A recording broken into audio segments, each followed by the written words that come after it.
Today we're going to talk about a quick and efficient repair of an iPhone X. So, let's dive right in! Did you know that a common issue with the iPhone X is a power button that doesn't work?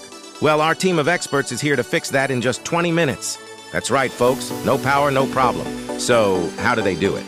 Well, it's all about the motherboard. When you press the power button, it sends a signal to the motherboard, which then powers up the phone.